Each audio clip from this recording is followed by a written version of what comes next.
Ahora sí, vamos a empezar con el tema de eliminación urinaria. Corresponde al eje temático 2, procedimiento de los cuidados de enfermería, tema de eliminación. Y en la próxima clase veremos eliminación intestinal, ¿no? Entonces vamos a abordar el tema desde la valoración. Vamos a tratar de aprovechar el tiempo que nos queda, así que vamos a ir de lleno al tema. Entonces, lo vamos a enfocar desde la valoración. Primeramente, vamos a hacer un breve recordatorio de la morfofisiología del aparato urinario que tiene relación con la eliminación urinaria. Y posteriormente ya entraremos a hablar detalles que hacen a la valoración de la eliminación urinaria desde el punto de vista del enfermero, ¿no? Entonces, habrá que ver cuáles son las características de la orina normal, por ahí ver algunos detalles de las alteraciones, identificar los factores que afectan la evacuación o eliminación urinaria. Y como siempre dijimos que el método enfermero, el proceso de cuidado enfermero o el PAE era transversal a los contenidos, lo vamos a relacionar con el tema de eliminación urinaria, ¿no? Así que allá vamos. Vamos a empezar con el recordatorio anatómico. Acá un poco de texto, esto va a quedar en el aula virtual, en el PDF y también en la grabación, ¿no es cierto?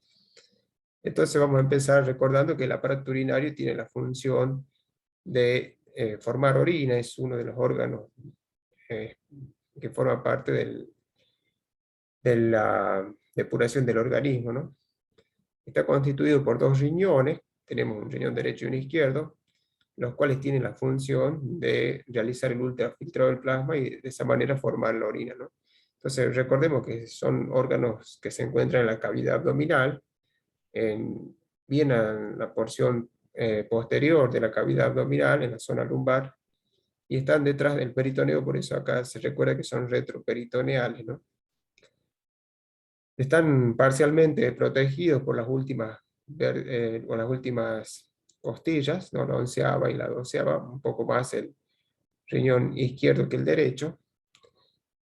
Y bueno, estos riñones tienen la función entonces de producir la orina. La orina posteriormente va a salir de los riñones a través de unos conductos que son los uréteres, que forman parte de las vías urinarias y así van a ser colectados en la vejiga urinaria, ¿no? En donde se reserva de manera transitoria la orina hasta un determinado volumen, en donde el organismo siente la necesidad de evacuar, o sea, se dispara el reflejo de la micción, y entonces, bueno, evacuamos. Y la evacuación se realiza a través de la uretra, ¿no?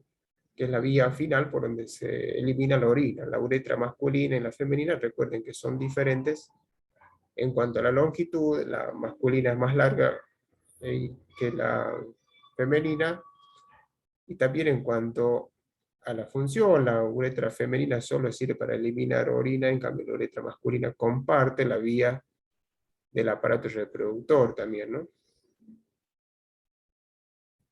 Entonces, en algunas imágenes anatómicas, acá están los riñones en la cavidad abdominal posterior, están resaltados en color, fíjense, rojo, color rojizo, ¿no? Vías urinarias, uréteres, vejiga urinaria, en este caso de un varón. Fíjense la localización de la vejiga urinaria inmediatamente por detrás de lo que son los huesos de la pelvis, es decir, los huesos coxales. Acá estaríamos a la altura de la sínfisis del pubis, ¿no? Y bueno, tenemos la vía final por donde sale la orina al exterior, que es la uretra. Entonces, dos riñones retroperitoneales, ahí están protegidos parcialmente por las últimas costillas, se encuentran a ambos lados de la columna dorsal.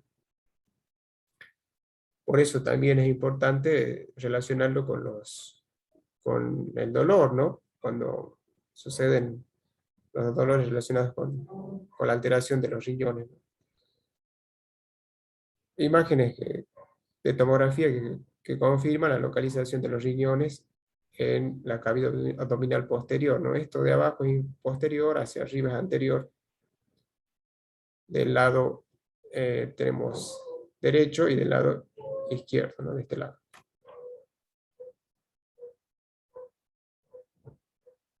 Un poco de la histología: el parénquima renal está conformado por las nefronas.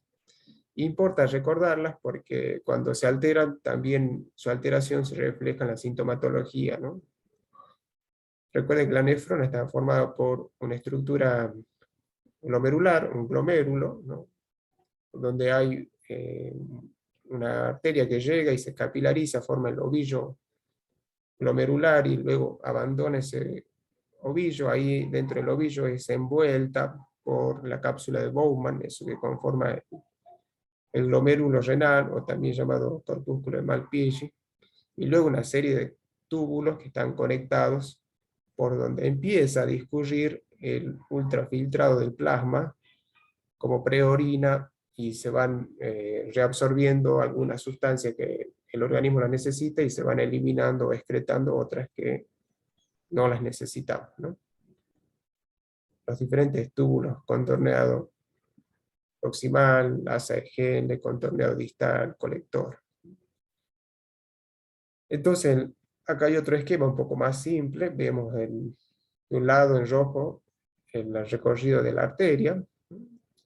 Entonces, la arteria dentro del ovillo glomerular se capilariza y, junto con las células de la cápsula de Bowman que están recubriendo cada una de esas capilarizaciones, posibilitan el ultrafiltrado o la filtración. Ahí se filtra gran cantidad del contenido del plasma.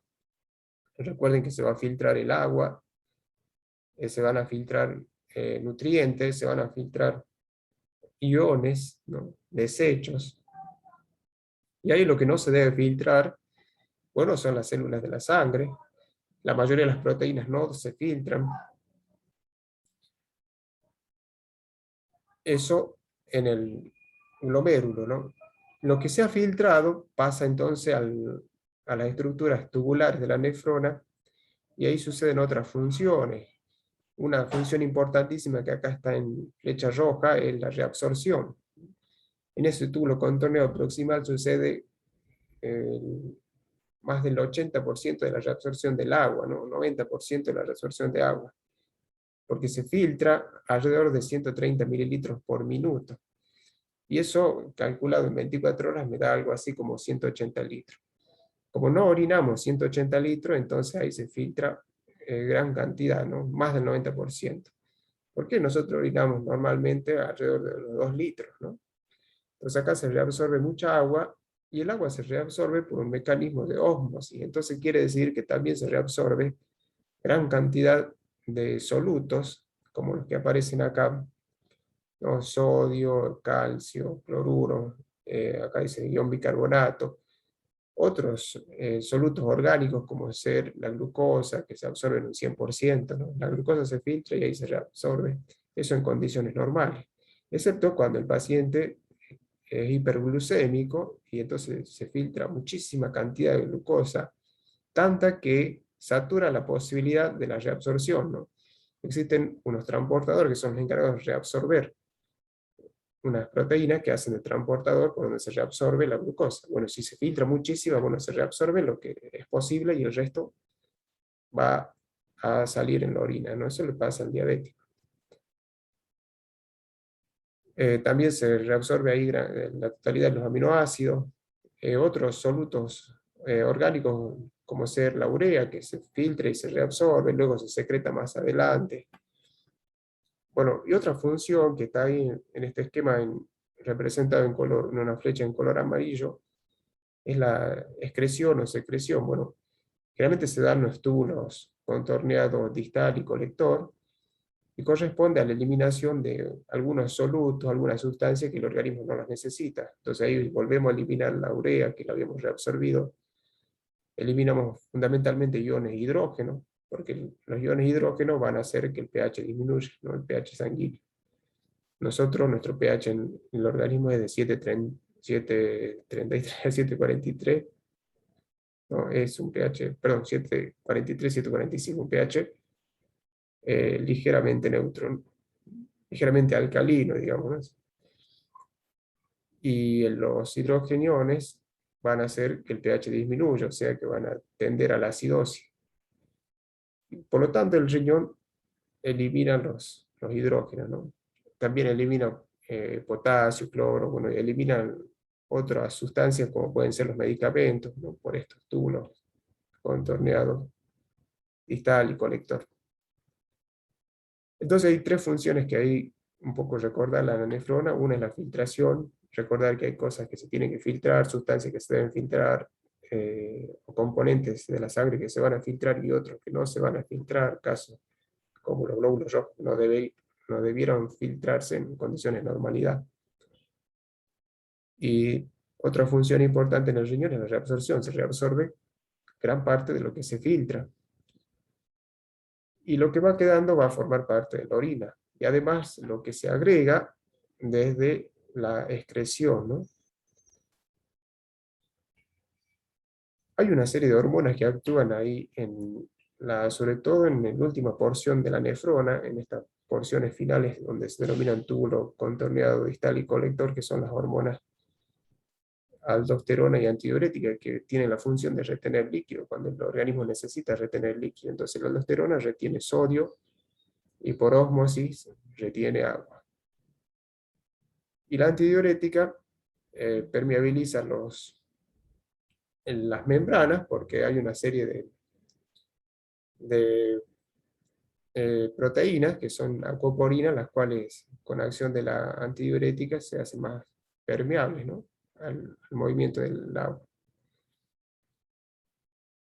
Y después acá dice péptido natriurético auricular. Esta hormona sería la acción contraria a la antidiurética porque cuando llega mayor cantidad de volumen sanguíneo a la aurícula derecha, mayor retorno venoso a la aurícula derecha, se distiende más de lo habitual, se libera este péptido natriurético auricular y lo que hace es disminuir la reabsorción de sodio y por lo tanto facilitar la eliminación de agua en la orina, ¿no? Después también dice las hormonas que controlan la liberación de calcio, como son las hormonas paratiroideas. Bueno, toda la orina que sale de ahí de la vía de la nefrona va a formar parte de las vías urinarias, ¿no? Por donde se va a excretar hacia el exterior. En las vías urinarias tenemos entonces la pelvis renal, los uréteres, la vejiga y la uretra, ¿no? Por ahí la pelvis y los uréteres son más bien zonas de conducción de la orina. En cambio, la vejiga es un órgano muscular hueco, sus paredes tienen músculo liso, y tiene la función de colectar de manera transitoria la orina, ¿no? Entonces va albergando, va siendo reservorio de la orina hasta cierto volumen. Fíjense que se llena, acá dice alrededor de los 150 o 150 mililitros, es cuando la persona siente el reflejo de la micción, porque se estira el esfínter vesical interno, que es continuación del músculo liso de las paredes de la vejiga, y este informa al sistema nervioso de la necesidad de evacuar, ¿no? Y por encima de este músculo liso está el esfínter vesical externo. Este esfínter externo es músculo estriado, esquelético, el cual tiene control consciente, control voluntario, entonces podemos contener la orina por un cierto tiempo más, ¿no? Entonces una persona puede contenerla hasta, por ejemplo, dice acá, ¿no? Un volumen mayor, ¿no?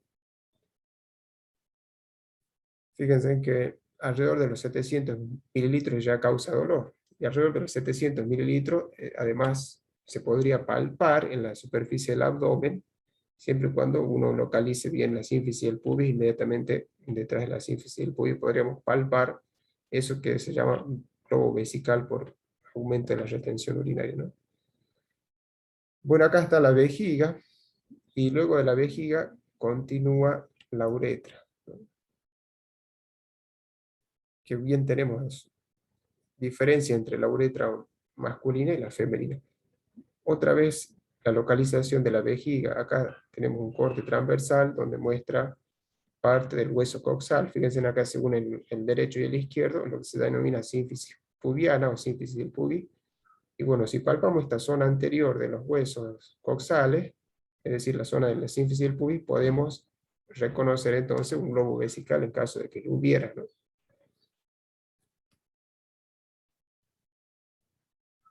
Lo mismo en el aparato más femenino, es lo mismo, detrás de la sífilis y el pubis, ¿no? Acá está la uretra femenina, que es mucho más corta y solamente sirve para eliminar orina, ¿no? Como es mucho más corta, tiende eh, a padecer infecciones urinarias más frecuentes que en el hombre, ¿no? Que es muchísimo más larga el recorrido de la uretra masculina, ¿no?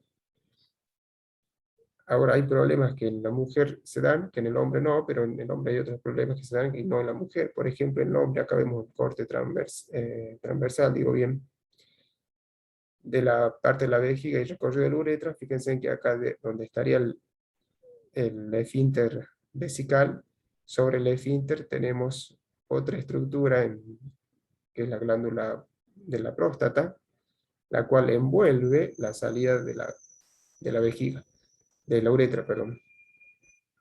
Entonces, en adultos mayores, habitualmente la próstata se agranda. Ese proceso se denomina hipertrofia prostática benigna, se aumenta de tamaño tanto por fuera como por dentro. Y al aumentar su tamaño, ¿qué pasa? Comprime la uretra. Entonces, al haber menos luz, hay menos salida de orina. Entonces, tiene dificultades para orinar, ¿no?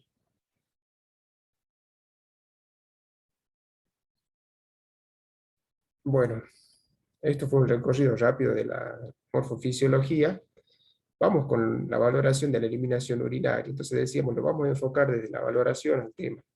Nosotros como enfermeros siempre vamos a estar con sujetos de cuidado, con pacientes, y en este caso hablamos con sujetos de cuidado en condición hospitalaria, ¿no? Fíjense en esta imagen, tenemos una enfermera y un sujeto de cuidado internado, ¿no? Entonces la valoración de la eliminación urinaria va a ser frecuente, va a ser permanente, sobre todo cuando yo me pongo en contacto por primera vez con este sujeto de cuidado, ¿no? Ya sea en lo que es la valoración de admisión, es decir, cuando le estoy ingresando a mi servicio, a mi sala, o bien cuando estoy haciendo la primera atención del turno, es decir, que voy a hacerle la valoración inicial del turno, y ahí debo valorar la eliminación urinaria, ¿no? Por eso acá yo pongo algunos detalles de lo que sería un ejemplo de valoración, parte de lo que es la valoración inicial del turno, y ahí debo consultar, debo valorar la eliminación urinaria, ¿no? Lo mismo vamos a ver con la eliminación intestinal. Entonces, es importante esto, tenerlo en cuenta en la entrevista, ¿no? En ese momento que nos permite a nosotros ingresar al paciente al servicio, en ese momento que nos permite a nosotros ponernos en contacto por primera vez en el turno con el paciente, con el sujeto de cuidado. También hay que tener en cuenta la sintomatología del sujeto de cuidado, ¿no? Además de la entrevista, podemos hacer la exploración física, sobre todo si es valoración de admisión, ¿no? Ahí podemos focalizar la inspección en lo que es el abdomen, por ejemplo, si hay alguna sintomatología de retención, eh, si podemos ver la orina, tenemos que ver las características de la orina.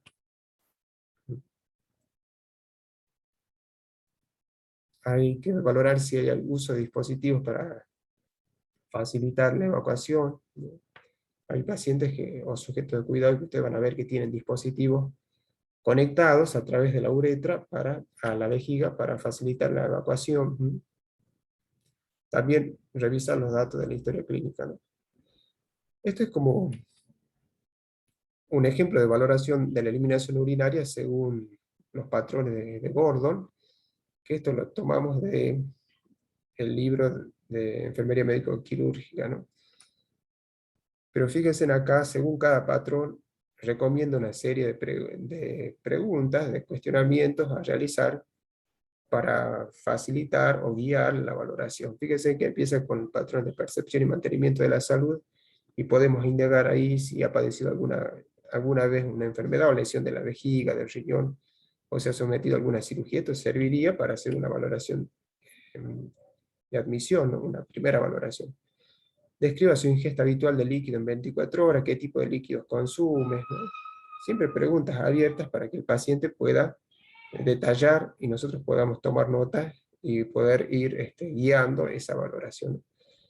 ¿Está tomando medicación para su problema de eliminación, si tuviera?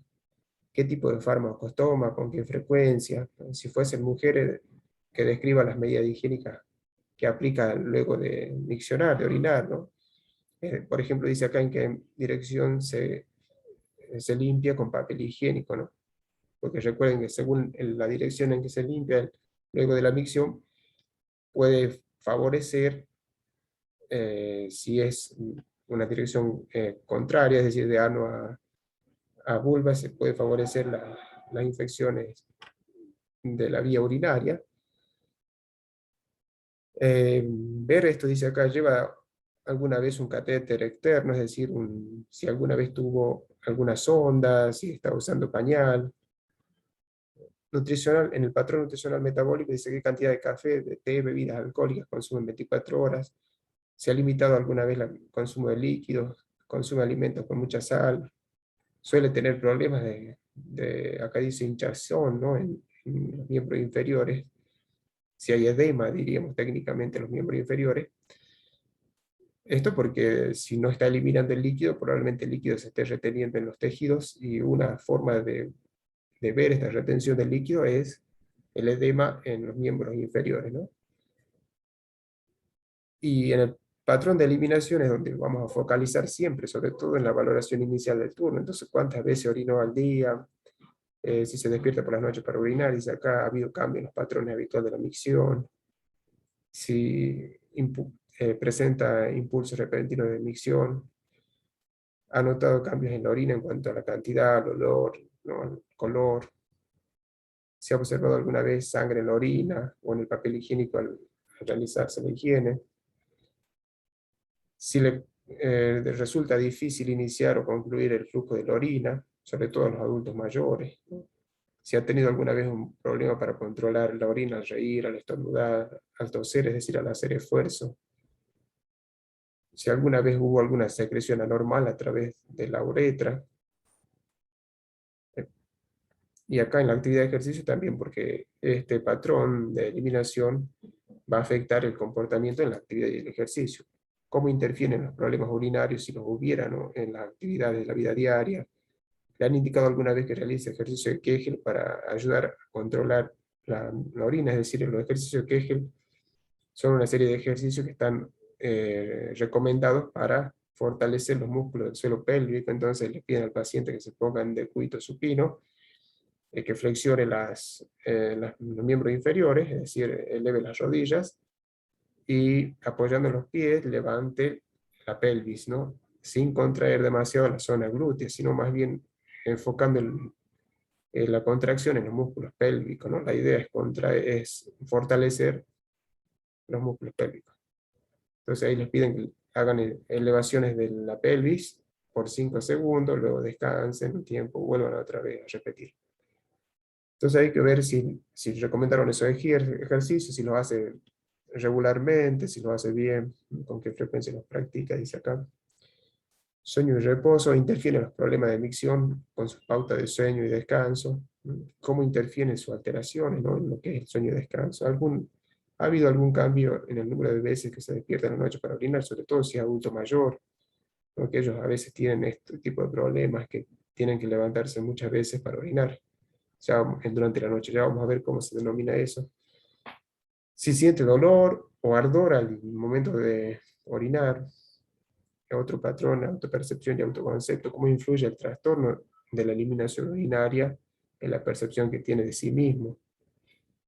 Relación, en qué medida afecta el trastorno en las relaciones con los demás, con su pareja, con el trabajo, ¿no? Sexualidad y reproducción, bueno, ahí sí hay trastornos que afectan su vida sexual. Afrontamiento y tolerancia al estrés, supone este trastorno una situación de estrés para el paciente, para el sujeto de cuidado, y seguramente que sí. Valores y creencias, describir el modo en que las ciertas relaciones o actividades espirituales o creencias le ayudan a afrontar el problema al sujeto de cuidado, y si hay algún tratamiento específico que el sujeto de cuidado no aceptaría, relacionado a la eliminación urinaria, ¿no? o a la anatomía relacionada a la eliminación urinaria, ¿no? Vamos con las características normales. Decíamos por ahí ver o observar la orina. Bueno, es muy importante observar la orina. Si tenemos que realizar la valoración de la eliminación urinaria, pues bueno, entonces habrá que ver qué cantidad de orina se evacúa en 24 horas. Normalmente, la evacuación normal, la diuresis normal, diuresis de eliminación de orina, es entre 1500 a 2000 mililitros en 24 horas, ¿no? Decíamos hace rato que el riñón filtra como 180 litros en 24 horas. De esos 180 litros que se filtran, solo en la orina aparecen 2 litros, ¿no? El resto se reabsorbe. Y la frecuencia con la que orinamos esos 2 litros son alrededor de 4 a 6 veces al día, ¿no? Por ahí pueden contarse más o menos como 6 veces que van a orinar durante el día. Esto puede alterarse, claro que sí. Podemos tener mayor cantidad de eliminación de líquido o menos, ¿no? Entonces, si tenemos mayor diuresis, se denomina poliuria, ¿no? Un volumen incrementado, dice acá más de 2000 mililitros en 24 horas. Habrá que ver por qué el paciente está eliminando más de 2000 mililitros en 24 horas, o está consumiendo mayor cantidad de líquido, o está por acción de fármacos, o tiene alguna patología que favorece la eliminación urinaria. Oliguria es volumen disminuido, dice ahí, menos de 500 mililitros en 24 horas. Esto de la oliguria y lo que sigue es anuria, bueno, son dos conceptos que ahí van a haber algunas diferencias según los autores. Acá, por ejemplo, dice que un volumen disminuido, es decir, una cantidad menor a 500 mililitros en 24 horas. Y anuria es sin A, es sin uria, sin diuresis, sin orina. Entonces, no orina nada o orina menos de 50 mililitros en 24 horas, ¿no? Y después hay otras terminologías que a veces hacen a la alteración, como ser la poliacuria, que son micciones repetidas de poca cantidad, nicturia, evacuar 2 o 3 veces en la noche, eso que decíamos que a algún adulto mayor le puede pasar, o capaz que alguna mujer que haya sido multípara también puede tener estas alteraciones, ¿no? ¿Qué tipo de color es la orina? Bueno, color es amarillo ámbar, ¿no? O amarillo pajizo, dicen, ¿no? También. Más o menos el amarillo que aparece acá en la imagen, ¿no? Un amarillo casi claro sería el amarillo ámbar, ¿no? Apariencia clara. Puede ser que el color sea diferente, sí. Habría que ver si es que no hay alimentos que están alterando ese color. Es muy conocido el tema de la remolacha, ¿no? Consumir remolacha cambia el color de la orina, lo hace un poco más roja, ¿no? Algunas vitaminas lo hacen un poco más naranja o amarillenta, o los mismos antibióticos, hay diferentes tipos de antibióticos, algunos lo tornan de color naranja, otros de color más oscura.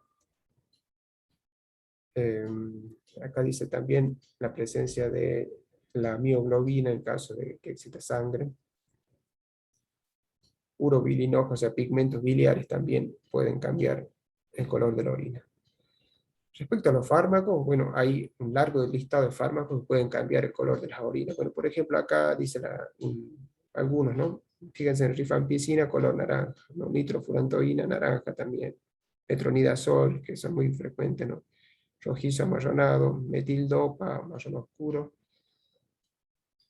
Y después dice color rojo también, fenolftaleína, mioglobinuria, ¿no? Cuando hay presencia de sangre en orina, ¿no? Y olor de la orina, fíjense que dice olor sui generis, eso dice la bibliografía, o bastante aromática. Diríamos más bien un olor amoniacal leve, ¿no? Ni fuerte ni desagradable, ¿no?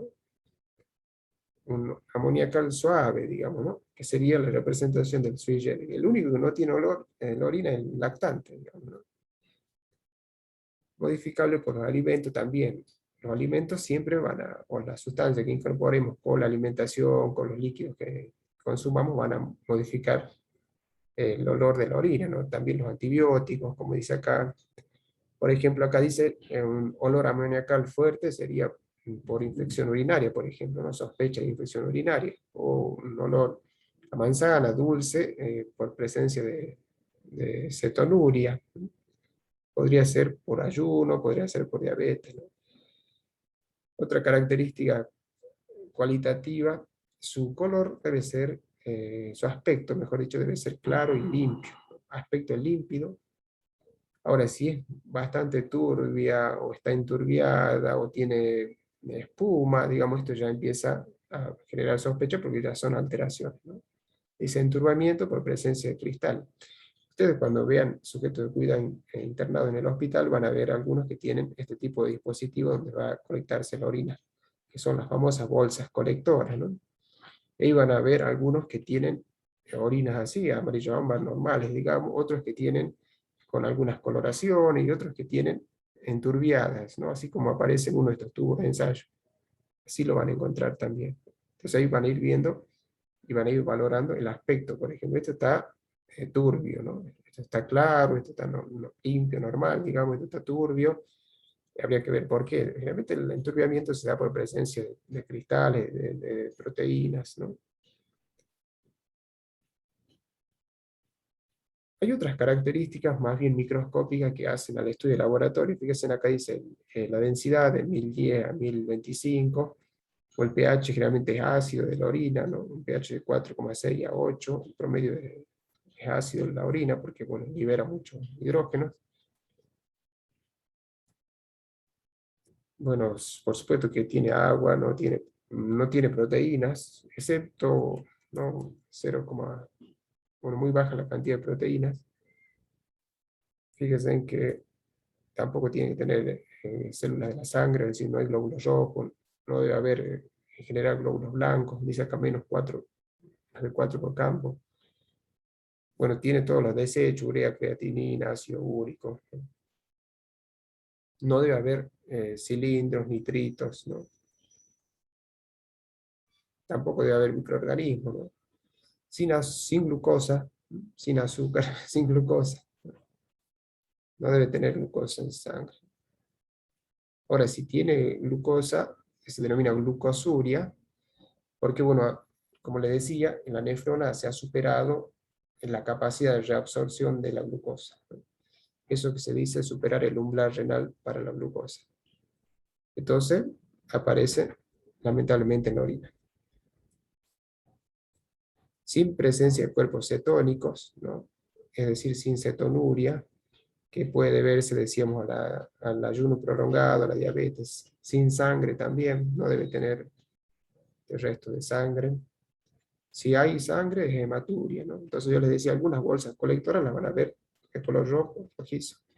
Habrá que ver si se debe a algún problema con el aparato urinario, por lo tanto está colectando orina, está saliendo la sangre con orina. Puede ser que el color cambie a un color de té o más parecido al café, se denomina coluria, ¿no? Por la presencia de pigmentos biliares. Entonces, en este momento podemos decir que no está funcionando bien el hígado, en donde se producen los pigmentos biliares, ¿no? Entonces acá dice una obstrucción en las vías biliares, ¿no? Puede dar ese tipo de coloración. Y bueno, también pueden haber otras alteraciones que poco hacen a la sintomatología del paciente y tienen su terminología propia, ¿no?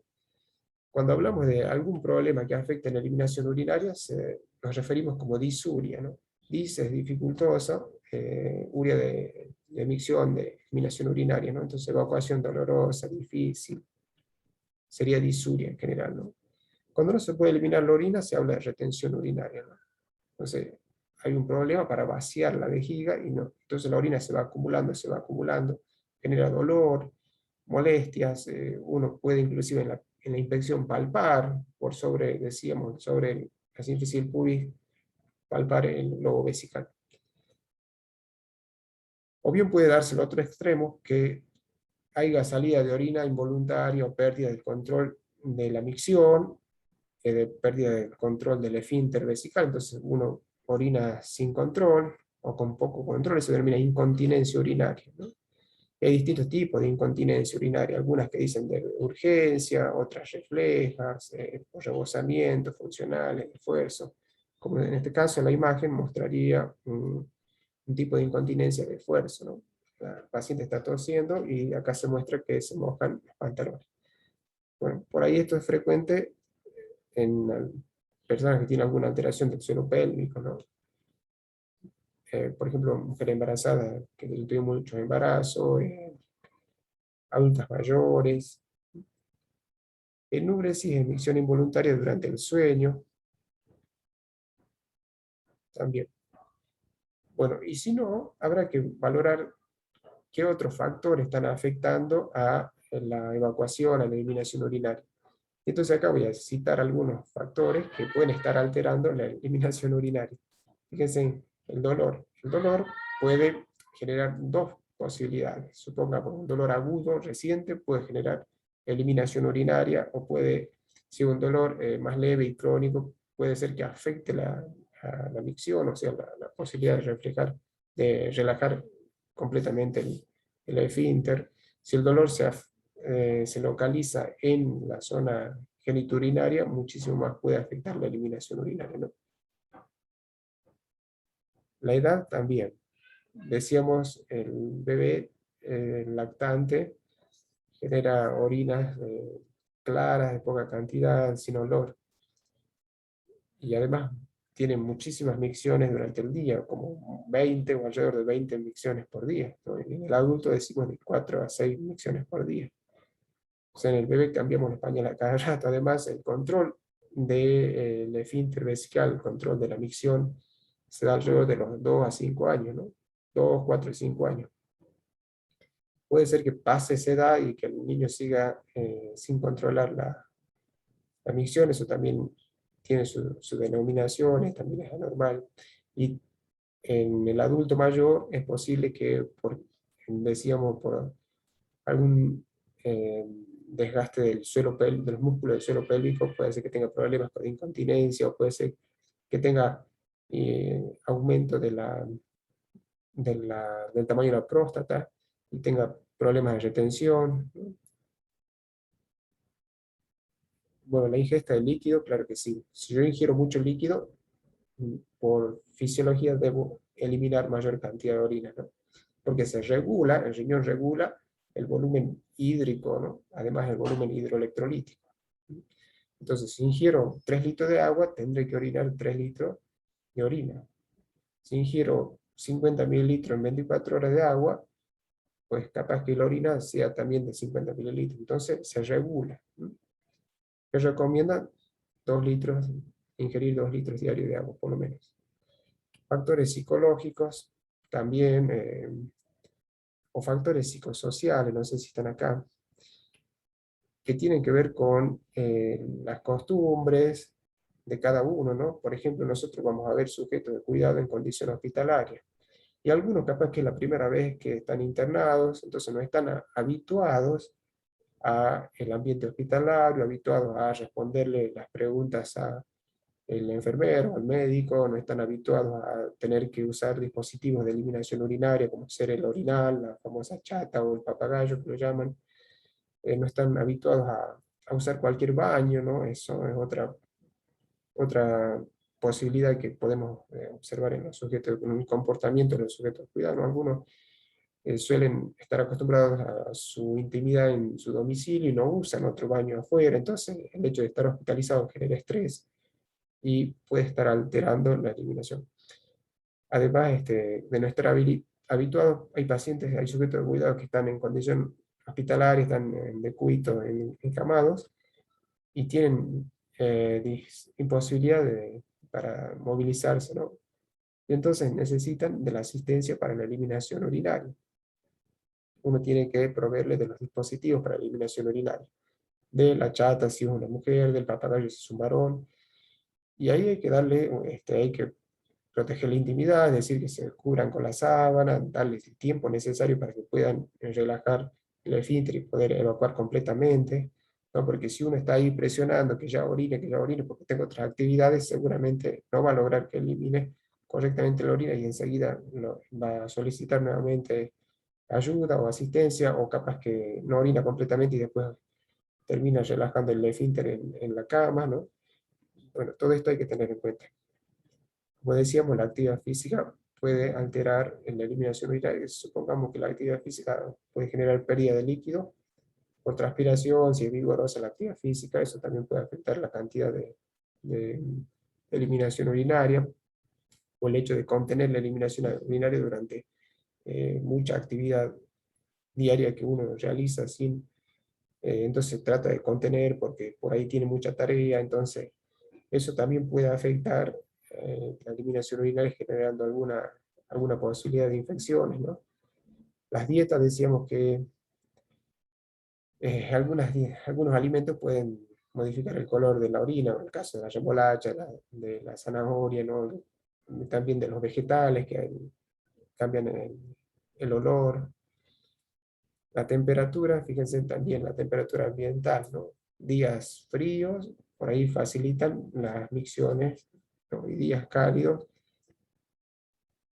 por la pérdida de líquido que genera a través de la piel o de la respiración, por ahí puede ser que disminuya la cantidad de orina. Infecciones que tengan que ver con el aparato genitourinario siempre van a afectar la eliminación urinaria. Entonces ahí capaz que vemos orinas turbias, capaz que vemos orinas con mucha espuma, capaz que vemos orinas con mal olor, capaz que vemos orinas con hematurias, ¿no?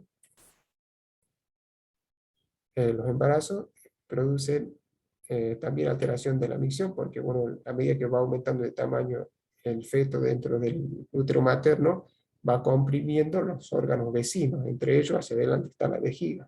Entonces, si la aprieta la vejiga, si la comprime la vejiga, pues va a facilitar la salida de la orina, ¿no? Entonces puede ser que tenga como incontinencias transitorias por el embarazo. Cirugías que afecten todo lo que es en la pelvis o el aparato genitourinario, afectan la micción. O, por ejemplo, el caso de las anestesias que se hacen a nivel de la zona lumbar, anestesias raquídeas, que también afectan el control del esfínter vesical.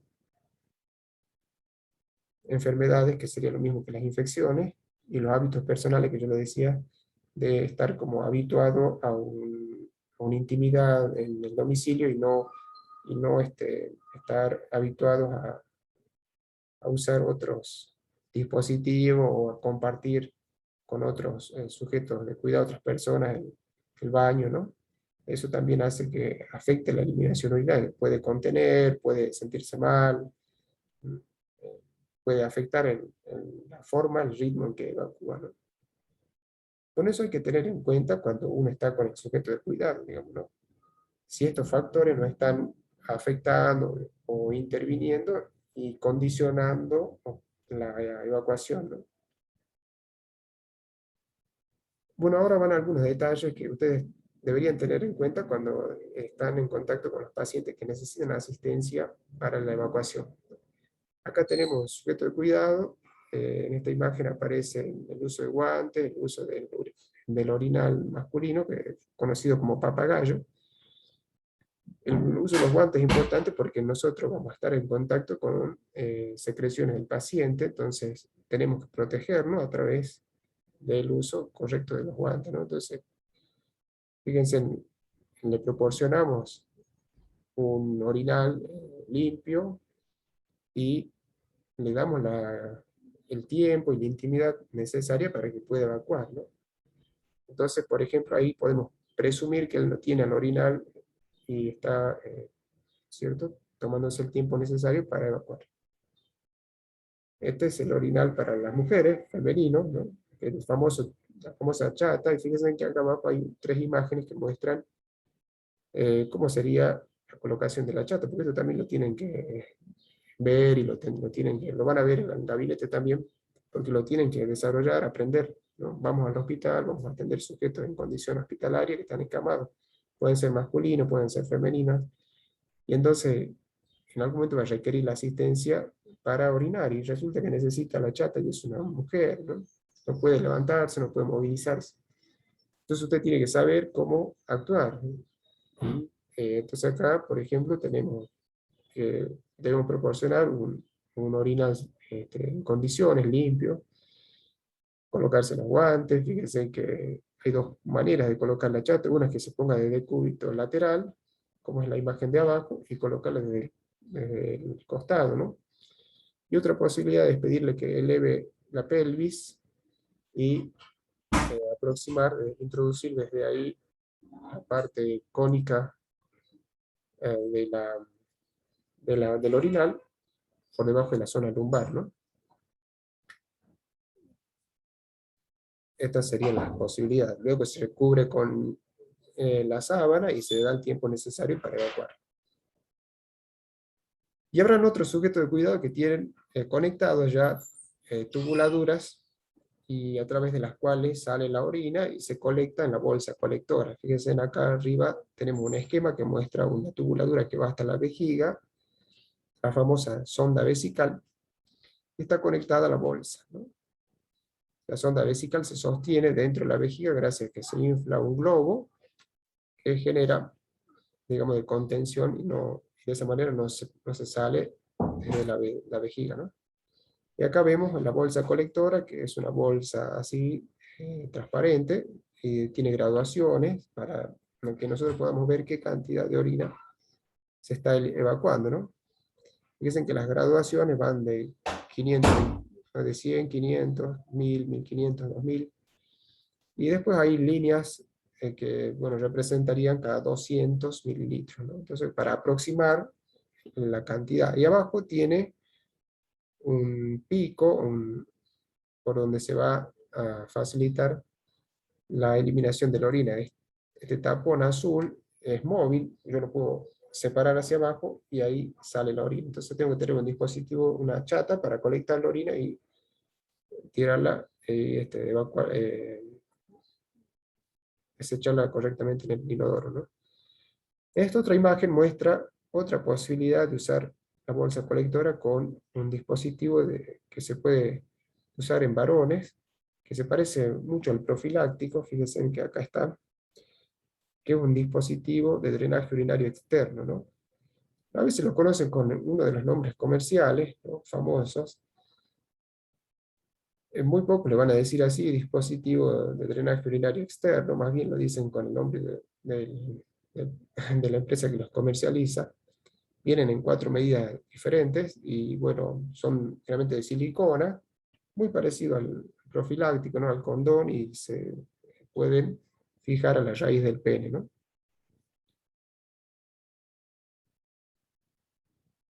¿Qué más tengo que hacer como procedimiento crítico, digamos, cuando estoy en atención de sujetos de cuidado en condición hospitalaria, donde estoy valorando lo que es la eliminación urinaria?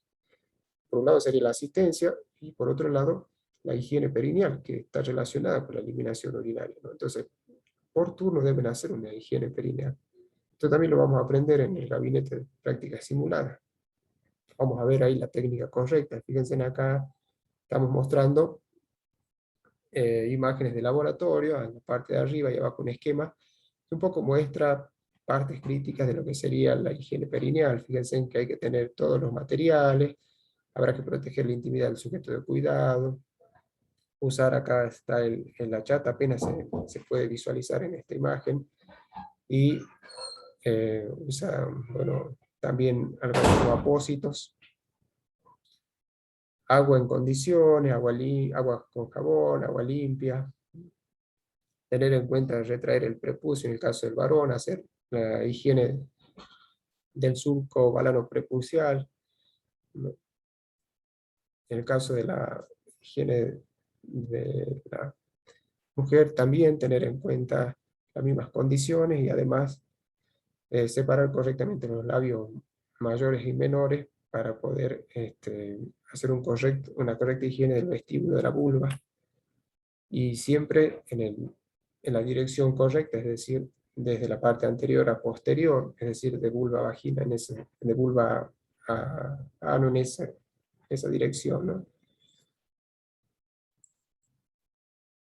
Bueno, acá está lo del cuidado de la bolsa colectora, también lo van a ver al pasar ahí en el gabinete. Fíjense que la bolsa debe mantenerse siempre por debajo de la posición del paciente para facilitar el drenaje y no hacer el reflujo hacia el paciente. Algo clave a tener en cuenta. Yo no puedo ir y levantar, quiero ver ¿Qué cantidad tiene? Bueno, como yo soy alto, la levanto y resulta que genero reflujo hacia el sujeto de cuidado, ¿no? Bueno, vaciarla correctamente. Cuando yo la vacío, generalmente la hacen una vez por turno o según las recomendaciones de enfermería o médicas. Cuando vacío, primero tengo que tener en cuenta qué características, qué cantidad hay, qué características de la orina, todo eso anotarlo, registrarlo y recién vaciarla, dejar todo registrado, la cantidad que vacíe, las características, ¿no? Y siempre con elementos de protección, ¿no? Esto que hace la bioseguridad. Bueno, vamos a hablar un poco de la NANDA, de las etiquetas NANDA relacionadas con la eliminación urinaria. Acá estamos viendo el dominio de eliminación urinaria. Tenemos una serie de etiquetas que podemos seleccionar para empezar a formular los diagnósticos de enfermería, ¿no? Fíjense en que acá aparece deterioro de eliminación urinaria como una etiqueta general, ¿no? Porque dice la definición de función de la eliminación urinaria. En términos generales sería más abarcativa a cualquier alteración de la eliminación urinaria. Hay una que no la vi en la edición 2018-2020, que es la disposición para mejorar la eliminación urinaria, ¿no? Esta no la vi, no sé si no revisé correctamente la bibliografía, pero no la encontré. Sí tenemos las otras etiquetas para las demás alteraciones, que son de incontinencia o de retención, fíjense en incontinencia urinaria funcional, incontinencia urinaria por rebosamiento, refleja, de esfuerzo, de urgencia, riesgo de incontinencia urinaria de urgencia. Y después retención urinaria. Bueno, para ver las incontinencias yo tengo que leer la definición de cada una y ver cuál es la que se aplica o se adapta más a la sintomatología de mi sujeto de cuidado. Y si no, podré usar otras etiquetas que están relacionadas con la función del aparato urinario, como ser, por ejemplo, el riesgo de déficit de volumen de líquido o déficit del volumen de líquido, aunque ahí lo podría asociar. Vamos a aplicar a una situación clínica, ¿no? Este es el sujeto MA que nos ha servido para las clases anteriores. Seguimos con el mismo caso clínico. Entonces, MA de 75 años ingresa a la unidad de clínica médica del Hospital San Bernardo, acompañado de su hija, al valorar las constantes vitales. Usted encuentra temperatura axilar de 36,6 grados centígrados, respiraciones 20 por minuto, superficial y rítmica, pulso radial 122 pulsaciones o latidos por minuto, arrítmico duro y lleno, tensión arterial 140-90 milímetros de mercurio, el miembro superior izquierdo, saturación de oxígeno 93% con aire ambiental, se observan fases doloridas, manifiesta un EVA de 6, una escala de evaluación análoga del dolor en 6 globos oculares hundidos, y el señor MA manifiesta, me duele la panza, no puedo orinar bien, tengo mucho dolor al orinar, voy al baño a cada rato y orino poco, ¿no? Y se agrega a la valoración cefalocaudal, se palpa globo vesical doloroso a la presión. Esto, yo le decía que podemos ubicar la sínfisis pubiana y ahí palpar sobre la sínfisis pubiana, hacer presión hacia abajo para, en caso de que exista la retención, poder palpar el globo vesical, ¿no? Entonces identificamos los problemas, priorizamos y fíjense acá hay un ejemplo de diagnóstico enfermero, deterioro de la eliminación urinaria relacionado con obstrucción anatómica manifestado por disuria, polanquia y retención, ¿no? Dominio 3, clase 1, la clase D, disfunción de la eliminación urinaria, el patrón de Gordon alterado es eliminación. El NOC que aparece acá es el NOC 0503, eliminación urinaria, con dos indicadores. 503.13, vacía la vejiga completamente, y 503.01, patrón de eliminación en el rango esperado. La escala de Likert, fíjense, en 1 es gravemente comprometido, 2 sustancialmente comprometido, 3 moderadamente comprometido, 4 levemente comprometido y 5 no comprometido, ¿no? Hemos situado a los dos indicadores en puntuación de 2. La diana seguramente va a ser llegar a 5, es decir, a no comprometido. Y como NIC, tenemos acá el 590, manejo de la eliminación urinaria, ¿no? Y las actividades, registrar la hora de la eliminación urinaria, controlar las características de la orina, todo esto que vimos ahora, cantidad, bueno, frecuencia, color, olor, el aspecto, ¿no? Proporcionar intimidad para favorecer la eliminación, proporcionar el tiempo suficiente para el vacío de la vejiga, ¿no? Una vez que yo le asisto, en el caso de que necesite asistencia del profesional, vigilar el grado de distensión de la vejiga mediante la palpación, y bueno, y otras actividades, ¿no?, que estén relacionadas. Acá hay un ejemplo de la etapa de ejecución, dice observación, el sujeto rechaza el uso del pañal, no sé, que hay que seguir ayudándole, y en la evaluación ponemos de manera hipotética que logramos llegar a 5 como puntuación diana, ¿no? Acá está la bibliografía recomendada, utilizamos el libro base de la materia, que es Fundamento de Enfermería de Berman, y también podemos utilizar el libro Fundamento de Enfermería de Perry Potter, y otras complementarias que usamos para la presentación, que son el libro de diagnóstico de enfermería, acá está 2015-2017, y también estamos usando 2018-2020.